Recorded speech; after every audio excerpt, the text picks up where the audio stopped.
Hello welcome back to our channel. ಇವತ್ತು ನಾನು ಪ್ರಶ್ನೆಯಾಗಿ ಉಳಿದಿರುವ ಬದುಕಿನಲ್ಲಿ ಸಿಲುಕಿರುವಂಥ ಒಂದು ಗೆಳತಿಯ ಕತೆ ಹೇಳ್ತಾ ಇದ್ದೀನಿ. ವಿಡಿಯೋ ಶುರು ಮಾಡೋದಕ್ಕೂ ಮುಂಚೆ ಹೊಸದಾಗಿ ಯಾರಾದರೂ ನನ್ನ ಚಾನಲ್ ನೋಡ್ತಾ ಇದ್ದರೆ ನನ್ನ ಚಾನಲನ್ನು ಸಬ್ಸ್ಕ್ರೈಬ್ ಮಾಡ್ಕೊಳ್ಳಿ. ಹಾಗೆ ಪಕ್ಕದಲ್ಲಿರೋ ಬೆಲ್ ಐಕಾನ್ನ ಕ್ಲಿಕ್ ಮಾಡಿಕೊಂಡು ಅದರಲ್ಲಿ ಆಲ್ ಅನ್ನೋ ಆಪ್ಷನ್ನ ಪ್ರೆಸ್ ಮಾಡಿ. ಮುಂದೆ ನಾನು ವಿಡಿಯೋ ಅಪ್ಲೋಡ್ ಮಾಡಿದ ತಕ್ಷಣ ನಿಮಗೆ ನೋಟಿಫಿಕೇಶನ್ ಬರುತ್ತೆ. ಬನ್ನಿ ವಿಡಿಯೋ ಶುರು ಮಾಡೋಣ.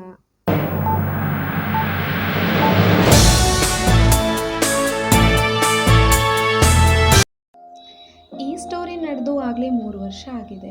ಇವರು ಈ ಸ್ಟೋರಿನ ನನಗೆ ವಾಟ್ಸಪ್ನಲ್ಲಿ ಟೈಪ್ ಮಾಡಿ ಕಳಿಸಿದ್ದಾರೆ. ಹಾಗೆ ಇವರು ನನ್ನ ನಿಜವಾದ ಹೆಸರನ್ನು ಹೇಳೋದು ಬೇಡ ಅಂತ ಕೂಡ ಹೇಳಿದ್ದಾರೆ. ಅದಕ್ಕೆ ಅವರ ಹೆಸರನ್ನು ಬದಲಾಯಿಸಿ ಸೌಜನ್ಯ ಅಂತ ಹೇಳ್ತಾ ಇದ್ದೀನಿ. ಸೌಜನ್ಯ ಒಬ್ಬಳೇ ಮಗಳು, ಹಾಗೆ ಮುದ್ದಿನ ಮಗಳು. ತುಂಬು ಕುಟುಂಬದ ಜೊತೆ ಬೆಳೆದಿದ್ಲು, ಹಾಗೆ ತುಂಬ ಸೈಲೆಂಟ್ ಕೂಡ. ಒಬ್ಬಳೇ ಮಗಳಾಗಿರೋದ್ರಿಂದ ತುಂಬ ಮುದ್ದಾಗಿ ಬೆಳೆಸಿದ್ರು. ಹಾಗೆ ಅವಳಿಗೆ ಯಾವ ವಿಷಯದಲ್ಲೂ ಕೂಡ ಕಮ್ಮಿ ಮಾಡಿರಲಿಲ್ಲ. ಹಾಗೆ ಸೌಜನ್ಯ ತುಂಬ ಚೆನ್ನಾಗಿ ಓದೋ ಹುಡುಗಿ ಕೂಡ. 10th ಮುಗಿದ ಮೇಲೆ PUC ಓದೋಕ್ಕೆ ಮೈಸೂರಿಗೆ ಹೋಗಿ ಅಲ್ಲೇ ಅವರ ರಿಲೇಷನ್ ಮನೆಯಿಂದ ಕಾಲೇಜಿಗೆ ಹೋಗೋ ತೀರ್ಮಾನ ಮಾಡ್ತಾಳೆ. ಹಾಗೆ ಮೈಸೂರಿನಲ್ಲಿ ಒಂದು ಕಾಲೇಜ್ನಲ್ಲಿ ಅಡ್ಮಿಷನ್ ಆಗ್ತಾಳೆ. ತುಂಬ ಚೆನ್ನಾಗಿ ಓದ್ಕೊಂಡು ಖುಷಿಯಾಗಿರ್ತಾಳೆ ಸ್ವಲ್ಪ ದಿನ. ಆದರೆ ಅವಳು ಪ್ರತಿದಿನ ಕಾಲೇಜ್ಗೆ ಹೋಗ್ತಾ ಇರಬೇಕಾದ್ರೆ ಅಲ್ಲಿ ಇನ್ನೊಂದು ಕಾಲೇಜ್ನಲ್ಲಿ ಓದ್ತಾ ಇದ್ದ ಮಹೇಶ್ ಡೈಲಿ ಇವಳನ್ನು ಫಾಲೋ ಮಾಡ್ತಾ ಇರೋದು ಮತ್ತು ಇವಳನ್ನು ಅಬ್ಸರ್ವ್ ಮಾಡ್ತಾ ಇರೋದು ಸೌಜನ್ಯ ಗಮನಕ್ಕೆ ಬರುತ್ತೆ. ಹೀಗೆ ದಿನ ಕಳೀತಾ 6 ಮಂತ್ ಆಗುತ್ತೆ. ಅವನು ಸೌಜನ್ಯನ ಏನೂ ಮಾತಾಡ್ಸಿರಲ್ಲ. ಅವಳು ಯಾವ ಬಸ್ಸಲ್ಲಿ ಹೋಗ್ತಾಳೆ ಅದೇ ಬಸ್ನಲ್ಲಿ ಅವನು ಕೂಡ ಹೋಗ್ತಾನೆ. ಹಾಗೆ ಸೌಜನ್ಯ ಯಾವ ಬಸ್ನಲ್ಲಿ ಸಂಜೆ ರಿಟರ್ನ್ ಬರ್ತಿರ್ತಾಳೋ ಅದೇ ಬಸ್ಸಲ್ಲಿ ಮಹೇಶ್ ಕೂಡ ಇರ್ತಾನೆ. ಆದರೆ ಸೌಜನ್ಯನ ಮಾತ್ರ ಬಸ್ನಲ್ಲಿ ನೋಡೋದನ್ನು ಮಾತ್ರ ಮಹೇಶ್ ಬಿಟ್ಟಿರಲಿಲ್ಲ. ಯಾವಾಗ ನೋಡಿದ್ರು ಗುರುಗುಟ್ಕೊಂಡು ಸೌಜನ್ಯನೇ ನೋಡ್ತಾ ಇದ್ರು. ಒಂದು ದಿನ ಮಹೇಶ್ ಸೌಜನ್ಯಗೆ ಹಾಯ್ ಹೇಳ್ತಾನೆ. ಬಟ್ ಸೌಜನ್ಯ ಏನೂ ರಿಪ್ಲೈ ಮಾಡಲ್ಲ. ಹಾಗೆ ಪ್ರತಿದಿನ ಬೆಳಗ್ಗೆ ಸೌಜನ್ಯ ಬಸ್ಸಲ್ಲಿ ನೋಡಿದಾಗ ಹಾಯ್ ಹೇಳ್ತಾರೆ. ಬಟ್ ಸೌಜನ್ಯ ಏನೂ ರಿಪ್ಲೈ ಮಾಡೋದಿಲ್ಲ, ಸುಮ್ಮನೆ ಇರ್ತಾರೆ. ಹೀಗೆ ಪ್ರತಿದಿನ ಮಹೇಶ್ ಹಾಯ್ ಹೆಲೋ ಅಂತ ಹೇಳ್ತಾ ಇದ್ರು. ಸೌಜನ್ಯ ಮಾತ್ರ ಸೈಲೆಂಟಾಗೇ ಇರ್ತಾ ಇದ್ರು. ಒಂದಿನ ಬೆಳಗ್ಗೆ ಹಾಯ್ ಅಂದರೂ ಸೌಜನ್ಯ ಸುಮ್ಮನೆ ಇರ್ತಾರೆ. ಆದರೆ ಮಹೇಶ್ ಪ್ರತಿದಿನದ ಹಾಗೆ ಅವತ್ತು ಸುಮ್ಮನೆ ಇರಲಿಲ್ಲ. ಸೌಜನ್ಯ ಬಸ್ ಇಳ್ಕೊಂಡು ಕಾಲೇಜ್ ಕಡೆ ನಡ್ಕೊಂಡು ಹೋಗ್ತಾಳೆ. ಮಹೇಶ್ ಕೂಡ ಅಲ್ಲೇ ಇಳ್ಕೊಂಡು ಸೌಜನ್ಯ ಹತ್ರ ನಿಮ್ಮ ಹೆಸರೇನು ಅಂತ ಕೇಳ್ತಾರೆ.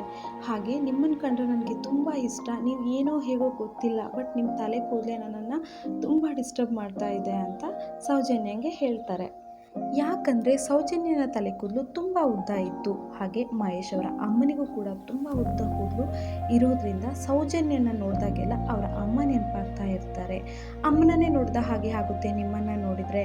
ಆದರೆ ನನ್ನ ಅಮ್ಮನಿಗೆ BP ಲೋ ಆಗಿ ಇದ್ದಕ್ಕಿದ್ದ ಹಾಗೆ ನೆಲದ ಮೇಲೆ ಕುಸಿದು ಬಿದ್ದು ಅಮ್ಮ ನನ್ನನ್ನು ಬಿಟ್ಟು ಹೋದರು ಅಂತ ಸೌಜನ್ಯನಿಗೆ ಮಹೇಶ್ ಹೇಳ್ತಾರೆ.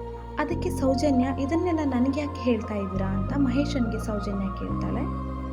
ಅದಕ್ಕೆ ಮಹೇಶ್ ಹೇಳ್ತಾರೆ, ನಾನು ಇದನ್ನೆಲ್ಲ ನಿಮಗೆ ಬಿಟ್ಟರೆ ಬೇರೆ ಯಾರಿಗೂ ಹೇಳೋ ಅವಶ್ಯಕತೆ ಇಲ್ಲ, ನಿಮಗೇ ಹೇಳಬೇಕು, ಅದರಿಂದ ನಾನು ನಿಮಗಷ್ಟೇ ಹೇಳ್ತಾ ಇದ್ದೀನಿ ಅಂತ ಹೇಳ್ತಾರೆ. ಅದಕ್ಕೆ ಸೌಜನ್ಯ ಹೇಳ್ತಾಳೆ, ನಾನಿಲ್ಲಿ ಓದೋಕೆ ಬಂದಿದ್ದೀನಿ, ಲವ್ ಮಾಡೋಕ್ಕಲ್ಲ. ನೀವು ಕೂಡ ಚೆನ್ನಾಗಿ ಓದಿ, ಈ ಪ್ರೀತಿ ಪ್ರೇಮ ಅಂತ ತಲೆ ಕೆಡಿಸ್ಕೋಬೇಡಿ ಅಂತ ಹೇಳಿ ಕಾಲೇಜ್ ಒಳಗೆ ಹೋಗ್ತಾಳೆ. ಆದರೆ ಮಹೇಶ್ ಮಾತ್ರ ಅಲ್ಲಿಂದ ಕದಲಿಲ್ಲ. ಮಧ್ಯಾಹ್ನ ಕಾಲೇಜ್ ಮುಗಿಯೋವರೆಗೂ ಅಲ್ಲೇ ವೆಯ್ಟ್ ಮಾಡಿ ಸೌಜನ್ಯ ಬರೋವರೆಗೂ ಕಾದು ಮತ್ತೆ ಮಾತಾಡ್ಸೋಕ್ಕೆ ಟ್ರೈ ಮಾಡ್ತಾರೆ. ಆದರೆ ಸೌಜನ್ಯ ಮಾತ್ರ ಏನೂ ಮಾತಾಡಲ್ಲ. ಸ್ವಲ್ಪ ಹೊತ್ತಲ್ಲೇ ಬಸ್ ಬರುತ್ತೆ. ಬಸ್ ಹತ್ತಿ ಮನೆ ಕಡೆ ಹೊರಡ್ತಾಳೆ ಸೌಜನ್ಯ.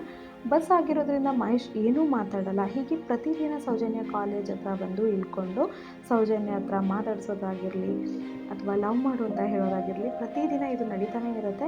ಆದರೆ ಸೌಜನ್ಯ ಒಂದೇ ಒಂದು ವಿಷಯ ಹೇಳ್ತಾರೆ, ನಾನು ಇಲ್ಲಿ ಓದೋದಕ್ಕೆ ಬಂದಿದ್ದೀನಿ ಅಷ್ಟೇ ಅಂತ ಹೇಳಿ ಮುಂದೆ ಹೋಗ್ತಾಳೆ. ಹೀಗೆ ಮಹೇಶ್ 3 ವಾರದ ತನಕ ಕಾಲೇಜ್ಗೆ ಹೋಗದೆ ಸೌಜನ್ಯ ಕಾಲೇಜ್ ಹತ್ರ ಇಳ್ಕೊಂಡು ಅವಳನ್ನು ಮಾತಾಡಿಸೋ ಪ್ರಯತ್ನ ಪಡ್ತಾನೆ ಇರ್ತಾನೆ. ಆದರೆ ಪ್ರತಿದಿನ ಕಾಟ ಕೊಡ್ತಾ ಇದ್ದ ಮಹೇಶ್ ಒಂದು ದಿನ ಸೌಜನ್ಯಂಗೆ ಕಾಟ ಕೊಡೋದನ್ನು ನಿಲ್ಲಿಸಿ ಕಾಣೆಯಾಗ್ತಾನೆ. 1 ವಾರ ಆದರೂ ಬಸ್ನಲ್ಲಿ ಮಹೇಶ್ ಕಾಣಿಸೋದೇ ಇಲ್ಲ. ಅಂದರೆ ಬೆಳಗ್ಗೆ ಸಾಯಂಕಾಲ ಓಡಾಡ್ತಿದ್ದ ಬಸ್ಸಲ್ಲೇ ಅವನು ಕೂಡ ಓಡಾಡ್ತಾ ಇದ್ದ. ಆದರೆ ಇದ್ದಕ್ಕಿದ್ದಂಗೆ ಕಾಣಿಸೋದೇ ಇಲ್ಲ. ಸೌಜನ್ಯಂಗೆ ಭಯ ಆಗುತ್ತೆ. ಮಹೇಶ್ ಜೀವಕ್ಕೇನಾದರೂ ಮಾಡ್ಕೊಂಡ್ಬಿಟ್ನಾ ಅಥವಾ ಬೇರೆ ಯಾರನ್ನಾದರೂ ಕೇಳೋಣ ಅಂತ ಅಂದ್ಕೊಂಡ್ರೆ ಸೌಜನ್ಯಂಗೆ ಯಾರೂ ಗೊತ್ತಿಲ್ಲ. 1 ವೀಕ್ ಭಯದಲ್ಲೇ ಇರ್ತಾಳೆ. 1 ವೀಕ್ ಆದಮೇಲೆ ಮಹೇಶ್ ಮತ್ತೆ ಅದೇ ಬಸ್ನಲ್ಲಿ ಇರ್ತಾನೆ. ಮತ್ತೆ ಕಾಲೇಜ್ ಹತ್ರ ಇಳ್ಕೊಂಡು ಸೌಜನ್ಯನ ಮಾತಾಡಿಸ್ತಾನೆ. ಸೌಜನ್ಯ ಮಹೇಶ್ಗೆ ಕೇಳ್ತಾಳೆ, ಇಷ್ಟು ದಿನ ಎಲ್ಲೋಗಿದ್ದೆ ಅಂತ. ಅದಕ್ಕೆ ಮಹೇಶ್ ಹೇಳ್ತಾನೆ, ಅದಿರಲಿ, ಹಾಗಾದರೆ ನೀನು ನನ್ನನ್ನು ಬಸ್ನಲ್ಲಿ ಹುಡುಕಿದ್ಯಾ ಅಂತ ಆಯಿತು. ಲವ್ ಬೇಡ ಅಂದರೂ ಪರವಾಗಿಲ್ಲ, ಫ್ರೆಂಡ್ ಆಗಿದ್ದರೂ ಸಾಕು, ಇದಕ್ಕಾದರೂ ಒಪ್ಕೊ ಅಂತ. ಸೌಜನ್ಯ ಅದಕ್ಕೆ ಒಪ್ಕೊಳ್ತಾಳೆ. ಹೀಗೆ ಇವರು ಡೈಲಿ ಬಸ್ನಲ್ಲಿ ಸಿಗ್ತಾರೆ, ಮಾತಾಡ್ತಾರೆ. ಹೀಗೆ 3 ಮಂತ್ ಆದಮೇಲೆ ಸೌಜನ್ಯನೇ ಮಹೇಶ್ಗೆ ಅವಳ ಮೊಬೈಲ್ ನಂಬರ್ ಕೊಡ್ತಾಳೆ. ಹೀಗೆ ದಿನ ಕಳೀತಾ ಸೌಜನ್ಯಂಗೆ ಮಹೇಶ್ ಮೇಲೆ ಲವ್ ಆಗುತ್ತೆ. ಆದರೆ ಇದನ್ನು ಮಹೇಶ್ ಹತ್ರ ಹೇಳೋದಕ್ಕೆ ಸೌಜನ್ಯಂಗೆ ಭಯ. ಒಂದು ದಿನ ಮಹೇಶ್ಗೆ ಸೌಜನ್ಯ ಹೇಳ್ತಾಳೆ, ನನಗೆ ನಿನ್ನನ್ನು ಬಿಟ್ಟಿರೋಕ್ಕೆ ಆಗ್ತಾಯಿಲ್ಲ, ಒಂದು ದಿನ ನಿನ್ನ ನೋಡಿಲ್ಲ ಅಂದರೂ ಏನೋ ಮನಸ್ಸಿಗೆ ನೋವಾಗ್ತಾ ಇರುತ್ತೆ ಅಂತ. ಇದನ್ನು ಕೇಳಿದ ಮಹೇಶ್ಗೆ ತುಂಬ ಖುಷಿಯಾಗುತ್ತೆ. ಮಹೇಶ್ ಹೇಳ್ತಾನೆ, ಹಾಗಾದರೆ ಲವ್ ಆಗಿದೆ ಬಿಡು ಅಂತ. ನೆಕ್ಸ್ಟ್ ಡೇ ಮಾರ್ನಿಂಗ್ ಸೌಜನ್ಯ ಬೆಳಗ್ಗೆ ಗುಡ್ ಮಾರ್ನಿಂಗ್ ಮೆಸೇಜ್ ಜೊತೆಗೆ ಮಹೇಶ್ಗೆ ತನ್ನ ಪ್ರೀತಿ ಹೇಳ್ತಾಳೆ, ಐ ಲವ್ ಯು ಅಂತ. ಇದನ್ನು ನೋಡಿದ ಮಹೇಶ್ಗೆ ಹೇಳ್ಕೊಳಕ್ಕಾಗದೇ ಇರುವಷ್ಟು ಖುಷಿಯಾಗುತ್ತೆ. ಹೀಗೆ ಇಬ್ಬರ ಲವ್ ಕೂಡ ಕಂಟಿನ್ಯೂ ಆಗುತ್ತೆ. ಇಬ್ಬರು ಲವ್ ಮಾಡ್ತಾ ಇರ್ತಾರೆ. ಅದ್ರ ಜೊತೆಗೆ ಸೌಜನ್ಯ PUC ಕೂಡ ಕಂಪ್ಲೀಟ್ ಆಗುತ್ತೆ. ನೆಕ್ಸ್ಟ್ ಊರಿಗೆ ಬರ್ತಾಳೆ. ಸೌಜನ್ಯನ ಮನೇಲಿ ಹೇಳ್ತಾರೆ, ಮೈಸೂರಲ್ಲಿ ಓದಿದ್ದು ಸಾಕು, ನೆಕ್ಸ್ಟ್ ಇಲ್ಲೇ ಊರಲ್ಲೇ ಓದಿದರೆ ಆಯಿತು ಅಂತ. ಹಾಗೆ ಮಹೇಶದ್ದು ಡಿಗ್ರಿ ಕಂಪ್ಲೀಟ್ ಆದಮೇಲೆ ಮಹೇಶ್ ಅಪ್ಪ ಹೇಳ್ತಾರೆ, ನನಗೆ ವಯಸ್ಸಾಗ್ತಾ ಇದೆ, ಮುಂದೆ ಓದಿಸೋದಕ್ಕೆ ಕಷ್ಟ ಆಗುತ್ತೆ, ನೀನು ಏನಾದರೂ ಕೆಲಸಕ್ಕೆ ಸೇರ್ಕೋ ಅಂತ. ಮಹೇಶ್ ಮುಂದಕ್ಕೆ ಓದದೆ ಒಂದು ಕಂಪ್ನೀಲಿ ಕೆಲಸಕ್ಕೆ ಸೇರ್ಕೊಳ್ತಾನೆ. ತಕ್ಕ ಮಟ್ಟಿಗೆ ಸ್ಯಾಲ್ರಿ ಕೂಡ ಚೆನ್ನಾಗೇ ಇತ್ತು. ಸೌಜನ್ಯ ಊರಲ್ಲಿ ಇರೋದ್ರಿಂದ ಮಹೇಶ್ ಮತ್ತು ಸೌಜನ್ಯ ಇಬ್ಬರು ಮೊಬೈಲ್ನಲ್ಲೇ ಮಾತಾಡ್ತಾ ಇದ್ರು. ಒಂದಿನ ಸೌಜನ್ಯ ಮೊಬೈಲ್ನಲ್ಲಿ ಮಾತಾಡ್ತಾ ಇರಬೇಕಾದ್ರೆ ಸೌಜನ್ಯನ ಅಮ್ಮ ಕೇಳಿಸ್ಕೊಂಡು ಯಾರದು ಅಂತ ಕೇಳ್ತಾರೆ. ಮೊದಲು ಫ್ರೆಂಡ್ ಅಂತ ಹೇಳ್ತಾಳೆ. ಆದರೆ ಅಮ್ಮ ಅಲ್ವಾ, ಮಗಳ ಮಾತಿನಲ್ಲಿ ಫ್ರೆಂಡ್ ಯಾರು ಲವರ್ ಯಾರು ಅಂತ ಗೊತ್ತಾಗದೇ ಇರುತ್ತಾ. ಆದರೆ ಒಬ್ಬಳೇ ಮಗಳಾಗಿರೋದ್ರಿಂದ ಸೌಜನ್ಯನ ಮನೆಯಲ್ಲಿ ಮಾನ ಮರ್ಯಾದೆ ಅಂತ ಅವಳಿಗೆ ಬೇರೆ ಮದುವೆ ಮಾಡಬೇಕು ಅಂತ ಹೇಳಿ ನಿರ್ಧಾರ ಮಾಡ್ತಾರೆ. ಆದರೆ ಇದಕ್ಕೆಲ್ಲ ಸೌಜನ್ಯ ಒಪ್ಪಲ್ಲ. ಹೇಗಾದರೂ ಮಾಡಿ ಈ ವಿಷಯನ ಮಹೇಶ್ಗೆ ಹೇಳೋಣ ಅನ್ನೋಷ್ಟೊತ್ತಿಗೆ ಅವಳ ಮೊಬೈಲನ್ನು ಕಿತ್ತು ತೆಗೆದಿಡ್ತಾರೆ. ಸೌಜನ್ಯ ಹತ್ರ ಅವರ ಅಪ್ಪ ಅಮ್ಮ ಹೇಳ್ತಾರೆ, ನಿನಗೆ ಒಳ್ಳೆ ಭವಿಷ್ಯ ಕೊಟ್ಟಿದ್ದೀವಿ, ಹಾಗೆ ನಿನಗೆ ಒಳ್ಳೆ ಜೀವನನೂ ನಾವು ರೂಪಿಸ್ತೀವಿ, ಲವ್ ಎಲ್ಲ ಯಾಕೆ ಬೇಕು, ನಮ್ಮ ಮರ್ಯಾದೆ ತೆಗಿಯೋಕ ಅಂತ ಮನೇಲಿ ಬೈತಾರೆ. ಸೌಜನ್ಯ ಹೇಳ್ತಾಳೆ, ಮಹೇಶ್ ತುಂಬ ಒಳ್ಳೆ ಹುಡುಗ, ಒಂದ್ಸಲ ನೀವೇ ಅವನನ್ನು ಮಾತಾಡಿಸಿ ಅಂತ. ಆದರೆ ಸೌಜನ್ಯ ಮನೆಯಲ್ಲಿ ಒಪ್ಪಲ್ಲ. ಹೇಗಾದರೂ ಮಾಡಿ ಮಹೇಶ್ಗೆ ವಿಷಯ ತಿಳಿಸ್ಬೇಕು ಅಂತ ಪಕ್ಕದ ಮನೆಯಲ್ಲಿ ನಿಶಾ ಅಂತ ಒಂದು ಹುಡುಗಿ ಇರ್ತಾಳೆ, ಅವಳನ್ನು ಕನ್ವಿನ್ಸ್ ಮಾಡಿ ಅವಳ ಮೊಬೈಲಿಂದ ಮಹೇಶ್ಗೆ ಕಾಲ್ ಮಾಡ್ತಾಳೆ. ಆದರೆ ಮಹೇಶ್ ಕಾಲ್ ರಿಸೀವ್ ಮಾಡಲ್ಲ. ಮಹೇಶ್ ಡ್ಯೂಟಿನಲ್ಲಿ ಇರ್ತಾನೆ. ಸಾಮಾನ್ಯವಾಗಿ ಕಂಪನಿಗಳಲ್ಲಿ ಡ್ಯೂಟಿ ಹವರ್ಸ್ನಲ್ಲಿ ಮೊಬೈಲ್ ಯೂಸ್ ಮಾಡೋಕ್ಕೆ ಬಿಡೋದು ತುಂಬ ಕಮ್ಮಿ. ಅದಕ್ಕೆ ಮೆಸೇಜ್ ಮಾಡ್ತಾಳೆ, ನಾನು ಸೌಜನ್ಯ ಅಂತ, ಮನೇಲಿ ಬೇರೆ ಮದುವೆ ಮಾಡೋಕ್ಕೆ ಹುಡುಗ ಹುಡುಕ್ತಾ ಇದ್ದಾರೆ, ಪ್ಲೀಸ್ ಬಂದು ನನ್ನ ಮನೇಲಿ ಮಾತಾಡು ಅಂತ. ಇದು ಪಕ್ಕದ ಮನೆ ಹುಡುಗಿ ಮೊಬೈಲ್, ರಿಟರ್ನ್ ಕಾಲ್ ಮೆಸೇಜ್ ಮಾಡಬೇಡ, ನಾಳೆ ಆದರೆ ಈ ನಂಬರಿಂದ ಕಾಲ್ ಮಾಡ್ತೀನಿ ಅಂತ. ಮಹೇಶ್ಗೆ ತುಂಬ ಹರ್ಟ್ ಆಗುತ್ತೆ. ಮಹೇಶ್ ಅಲ್ಲಿ ಟೆನ್ಷನ್ ಮಾಡಿಕೊಂಡು ಕೆಲಸಕ್ಕೆ ರಜೆ ಹಾಕಿ ಮಾರನೇ ದಿನ ಕಾಲ್ಗೋಸ್ಕರ ವೆಯ್ಟ್ ಮಾಡ್ತಾ ಇರ್ತಾನೆ. ಬಟ್ ಸೌಜನ್ಯ ಕಡೆಯಿಂದ ಯಾವುದೇ ರೀತಿ ಕಾಲ್ ಬರಲ್ಲ. ಹಾಗೆ 3 ಡೇಸ್ ವೆಯ್ಟ್ ಮಾಡ್ತಾನೆ. 3 ಡೇಸ್ ಕೂಡ ಕಾಲ್ ಬರದೇ ಇರೋದ್ರಿಂದ ಮಹೇಶ್ ಅವರ ಅಪ್ಪನ ಕರ್ಕೊಂಡು ಸೌಜನ್ಯ ಊರಿಗೆ ಬರ್ತಾನೆ. ಮಹೇಶ್ ಮನೆಯಲ್ಲಿ ಯಾವ ಅಭ್ಯಂತರ ಕೂಡ ಇರಲಿಲ್ಲ. ಹಾಗೆ ಸೌಜನ್ಯ ಮನೆ ಹತ್ರ ಬರಬೇಕಾದ್ರೆ ಮನೆಯಲ್ಲಿ ನೋಡಿದ ಹುಡುಗನ ಕಡೆಯವರು ಬಂದಿರ್ತಾರೆ. ಎಲ್ಲಿ ಒಪ್ಕೊಂಡ್ಬಿಡ್ತಾರೋ, ಮಾತು ಕೊಡ್ತಾರೋ ಅಂತ ಕೋಪ ಮತ್ತು ಭಯದಿಂದ ಸೌಜನ್ಯ ಅವರ ಮನೆ ಒಳಗಡೆ ಮಹೇಶ್ ಬಂದು, ಸೌಜನ್ಯ ಲವ್ ಮಾಡ್ತಾ ಇರೋ ಹುಡುಗ ನಾನೇ, ದಯವಿಟ್ಟು ಕ್ಷಮಿಸಿ, ಸೌಜನ್ಯನ ಬಿಟ್ಟು ಬದುಕೋ ಶಕ್ತಿ ನನಗಿಲ್ಲ, ನಾನು ಸೌಜನ್ಯನ ಚೆನ್ನಾಗಿ ನೋಡ್ಕೊಳ್ತೀನಿ ಅಂತ ಹೇಳ್ತಾನೆ. ಇದನ್ನು ಕೇಳಿಸ್ಕೊಂಡ ಹುಡುಗನ ಕಡೆಯವರು ಸೌಜನ್ಯನ ಅಪ್ಪ ಅಮ್ಮನಿಗೆ ಬೈತಾರೆ. ಹಾಗೆ ಅಲ್ಲಿಂದ ಹೋಗ್ತಾರೆ.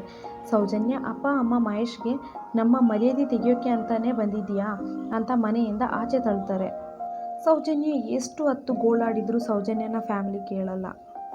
ಹಾಗೆ ಮಹೇಶ್ ಅವರ ಅಪ್ಪ ಹೇಳಿದ್ರು ಕೂಡ ಅವರ ಫ್ಯಾಮಿಲಿ ಕೇಳೋದೇ ಇಲ್ಲ. ಕೊನೆಗೆ ಸೌಜನ್ಯನ ಮಹೇಶ್ ಕೇಳ್ತಾನೆ, ಹೇಗಿದ್ಯೋ ಹಾಗೆ ಬಾ, ನಾನು ಬೇಕು ಅಂದರೆ ಅಂತ. ಸೌಜನ್ಯ ಅವನ ಜೊತೆ ಬರೋದಕ್ಕೆ ಮುಂದೆ ಬಂದಾಗ ಸೌಜನ್ಯನ ಅಮ್ಮ ಮತ್ತು ಅವಳ ದೊಡ್ಡಮ್ಮ ಅವಳನ್ನು ತಡೆದು ಅಲ್ಲಿ ರೂಮ್ನಲ್ಲಿ ಲಾಕ್ ಮಾಡ್ತಾರೆ. ಮತ್ತೆ ಪೊಲೀಸ್ ಕಂಪ್ಲೇಂಟ್ ಕೊಟ್ಟು ಮಹೇಶನ ಪೊಲೀಸ್ ಸ್ಟೇಷನ್ಗೆ ಕರ್ಕೊಂಡು ಹೋಗ್ತಾರೆ. ಅಲ್ಲಿ ಮಹೇಶ್ ಏನೇ ಹೇಳಿದ್ರು ಪೊಲೀಸ್ ಆಗಲಿ ಸೌಜನ್ಯ ಫ್ಯಾಮಿಲಿ ಆಗಲಿ ಮಹೇಶ್ ಮಾತು ಕೇಳಲ್ಲ. ಮಹೇಶ್ಗೆ ನೋವಾಗುತ್ತೆ. ಸರಿ ಅಂತ ಅಪ್ಪನ ಕರ್ಕೊಂಡು ಮೈಸೂರಿಗೆ ವಾಪಸ್ ಬರ್ತಾನೆ. 3 ಡೇಸಿಂದ ಊಟ ನೀರು ಏನೂ ಸರಿಯಾಗಿ ತಿಂತಾ ಇರಲ್ಲ. 3 ಡೇಸ್ ಆದಮೇಲೆ ಮಹೇಶ್ ಚಿಕ್ಕಮ್ಮನ ಮಗಳ ಕಡೆಯಿಂದ ಸೌಜನ್ಯ ಮನೆ ಪಕ್ಕದಲ್ಲಿ ಇರೋ ಹುಡುಗಿ ನಿಶಾಗೆ ಕಾಲ್ ಮಾಡಿಸ್ತಾನೆ. ನಾನು ಸೌಜನ್ಯ ಫ್ರೆಂಡ್ ಅಕ್ಕ, ಅವಳು ಒಂದು ಸಲ ನಿಮ್ಮ ನಂಬರಿಂದ ಕಾಲ್ ಮಾಡಿದ್ಲು, ಅವಳ ನಂಬರ್ಗೆ ಕಾಲ್ ಮಾಡಿದ್ದೆ, ಅವಳು ಪಿಕ್ ಮಾಡಿಲ್ಲ, ಪ್ಲೀಸ್ ಸ್ವಲ್ಪ ಎಮರ್ಜೆನ್ಸಿ ಇದೆ, ಅವಳ ಅಪ್ಪ ಅಮ್ಮನಿಗೆ ಗೊತ್ತಾಗದ ಹಾಗೆ ಫೋನ್ ಕೊಡೋಕ್ಕಾಗುತ್ತಾ?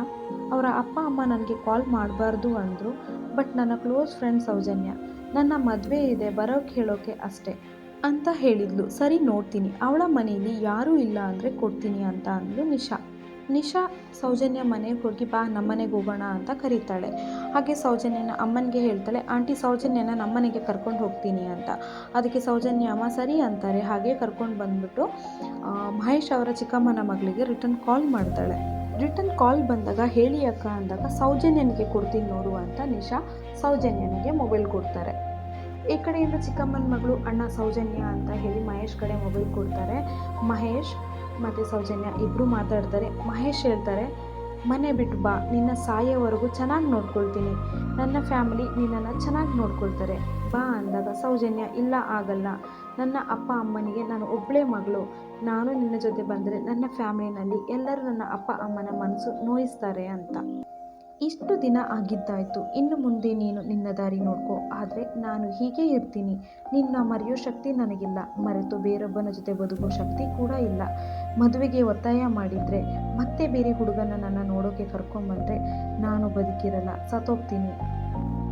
ಇದನ್ನೆಲ್ಲ ಕೇಳಿದ ಮಹೇಶ್ ಸರಿ ಅಂತ ಒಂದು ಮಾತು ಕೂಡ ಹೇಳದೆ ಕಾಲ್ ಕಟ್ ಮಾಡಿಬಿಡ್ತಾನೆ.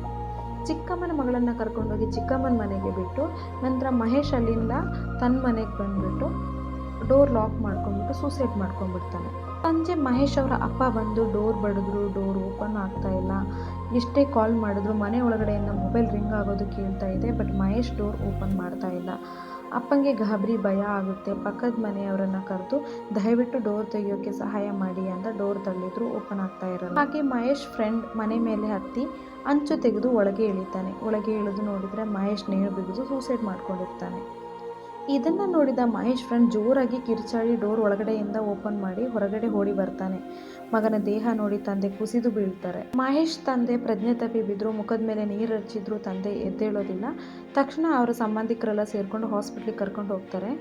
ಚಂದನ ಅಂದರೆ ಮಹೇಶ್ ಚಿಕ್ಕಮ್ಮನ ಮಗಳು ತಂಗಿ ನಿಶಾಗೆ ಕಾಲ್ ಮಾಡಿ ನಡೆದಿದ್ದೆಲ್ಲ ಹೇಳ್ತಾಳೆ. ನಿಶಾ ಈ ವಿಷಯನ ಸೌಜನ್ಯಂಗೆ ಬಂದು ಹೇಳ್ತಾಳೆ. ಸೌಜನ್ಯ ಗೋಳಾಡಿ ಕಿರ್ಚಾಡಿ ಅವಳ ಅಪ್ಪ ಅಮ್ಮನಿಗೆ ಬೈತಾಳೆ. ಆದರೆ ಸೌಜನ್ಯ ಫ್ಯಾಮಿಲಿ ಏನೂ ಹೇಳದೆ ಸುಮ್ಮನೆ ಆಗಿರ್ತಾರೆ. ಇದಕ್ಕೆಲ್ಲ ಕಾರಣ ನಾನೇ, ಇಷ್ಟೆಲ್ಲ ಆಗೋದಕ್ಕೆ ಕಾರಣ ನಾನೇ ಅಂತ ಹೇಳ್ಕೊಂಡು ಸೌಜನ್ಯ ತುಂಬ ಕೊರಗ್ತಾಳೆ. ಸೌಜನ್ಯ ಮತ್ತೆ ಮಹೇಶ್ ಚಿಕ್ಕಮ್ಮನ ಮಗಳಿಗೆ ಕಾಲ್ ಮಾಡ್ತಾಳೆ. ಚಂದನ ಕೂಡ ಸೌಜನ್ಯಳಿಗೆ ಬೈತಾಳೆ, ನಿನ್ನಿಂದ ನನ್ನ ಅಣ್ಣ ಹೀಗೆ ಮಾಡ್ಕೊಂಡಿದ್ದು ಅಂತ. ಹಾಗೆ ಮಹೇಶನ ಅಪ್ಪ ಕೂಡ ಮಗನನ್ನು ನೋಡಿ ಶಾಕಿಗೆ ಹಾರ್ಟ್ ಅಟ್ಯಾಕ್ ಆಗಿ ಅವರು ಕೂಡ ಮರಣಪಟ್ಟಿರ್ತಾರೆ. ಈ ಸ್ಟೋರಿನ ಕೇಳಿ ನನಗೂ ತುಂಬ ನೋವಾಗಿತ್ತು. ಈ ಸ್ಟೋರಿ ಹೇಳೋದಕ್ಕೂ ತುಂಬ ನೋವಾಗ್ತಾ ಇದೆ. ಇಂಥ ಪ್ರೀತಿ ಯಾರಿಗೂ ಬೇಡ, ಇಂಥ ಸಾವು ಕೂಡ ಶತ್ರುಗೂ ಬೇಡ. ಸೌಜನ್ಯ ಇಷ್ಟೆಲ್ಲ ತನ್ನಿಂದಾಗಿದೆ ಅಂತ ತಾನು ಕೂಡ ಬದುಕಿರಬಾರ್ದು ಅಂತ ಅಲ್ಲೇ ಇದ್ದ ಹಳೆ ಟ್ಯಾಬ್ಲೆಟ್ ಎಲ್ಲನೂ ಕುಡಿದಿದ್ರು, ಅವಳಿಗೆ ಏನೂ ಆಗಿಲ್ಲ. ಆದರೆ ನಾನೇನಾದರೂ ಮಾಡಿಕೊಂಡ್ರೆ ನನ್ನ ಅಪ್ಪ ಅಮ್ಮ ಬದುಕಿರಲ್ಲ ಅಂತ ದಿನ ಮಹೇಶ್ ನೆನಪಲ್ಲೇ ದಿನ ಕಳೀತಾ ಇದ್ದಾಳೆ. ಅದಾದಮೇಲೆ ಇದುವರೆಗೂ ಯಾವ ಹುಡುಗ ಬಂದರೂ ಮದುವೆಗೆ ಒಪ್ಪಿಲ್ಲ. ನನಗೆ ಮದುವೆ ಆಗಿದೆ, ನನ್ನ ಗಂಡ ತೀರಿ ಹೋಗಿದ್ದಾರೆ ಅಂತಲೇ ಬಂದ ಗಂಡಿನ ಕಡೆಯವರಿಗೆಲ್ಲ ಹೇಳ್ತಾ ಇದ್ದಾಳೆ. ಈ ಘಟನೆ ನಡೆದು 3 ವರ್ಷ ಆಗಿದೆ. ಆದರೆ ಸೌಜನ್ಯ ಇನ್ನು ಮಹೇಶ್ ನೆನಪಲ್ಲೇ ದಿನ ಕಳೀತಾ ಇದ್ದಾಳೆ. ಕೊನೆಯದಾಗಿ ಹೇಳೋದೊಂದೇ, ಫ್ಯಾಮಿಲಿ ಬೇಕು ಅಂದರೆ ಪ್ರೀತಿ ಮಾಡೋಕೆ ಹೋಗಬೇಡಿ. ಪ್ರೀತಿ ಮಾಡಿದ ಮೇಲೆ ಅಪ್ಪ ಅಮ್ಮ ಅಂತ ಹೇಳಿ ಸೆಂಟಿಮೆಂಟ್ ಇಟ್ಕೊಂಡು ಒಬ್ಬರು ಜೀವನದ ಜೊತೆ ಆಟ ಆಡಬೇಡಿ. ಪ್ರೀತಿ ತುಂಬ ಪರಿಶುದ್ಧವಾದದ್ದು. ಪ್ರೀತಿಯಿಂದ ಪ್ರೀತಿಸಿ. ಪ್ರೀತಿನ ಸಾಯೋ ಥರ ಆಗಲಿ ಸಾಯಿಸೋ ಥರ ಆಗಲಿ ಯಾರನ್ನು ಪ್ರೀತಿ ಮಾಡಬೇಡಿ. ನಿಮಗೆ ಮೊದಲೇ ಗೊತ್ತಿರುತ್ತೆ ನಿಮ್ಮ ಮನೆ ಬಗ್ಗೆ, ನಿಮ್ಮ ಮನೆಯವರ ಬಗ್ಗೆ. ಪ್ರೀತಿ ಮಾಡೋಕ್ಕೂ ಮುಂಚೆ ಯೋಚನೆ ಮಾಡಿ, 100 ಸಲ ಅಲ್ಲ 1000 ಸಲ ಯೋಚನೆ ಮಾಡಿ.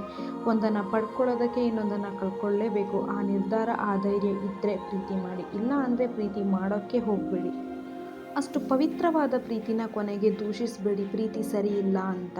ಪ್ರೀತಿ ಸರಿಯಾಗೇ ಇದೆ, ಆದರೆ ಪ್ರೀತಿ ಹೆಸರಲ್ಲಿ ನೀವಾಡೋ ನಾಟಕ ಸರಿ ಇಲ್ಲ ಅಷ್ಟೇ. ಪ್ರೀತಿ ಬಗ್ಗೆ ನಿಮ್ಮ ಅನಿಸಿಕೆ ಕಮೆಂಟ್ ಮಾಡಿ. ಹಾಗೆ ಸೌಜನ್ಯ, ನಾನು ನಿಮ್ಮ ಪ್ರೀತಿಯ ಬಗ್ಗೆ ಮಾತಾಡಿದ್ರಲ್ಲಿ ತಪ್ಪಿದ್ದಲ್ಲಿ ಕ್ಷಮೆ ಇರಲಿ. ನೆಕ್ಸ್ಟ್ ಇನ್ನೊಂದು ಸ್ಟೋರಿ ಜೊತೆ ನಿಮ್ಮ ಮುಂದೆ ಮತ್ತೆ ಬರ್ತೀನಿ. Thank you for watching. Have a nice day.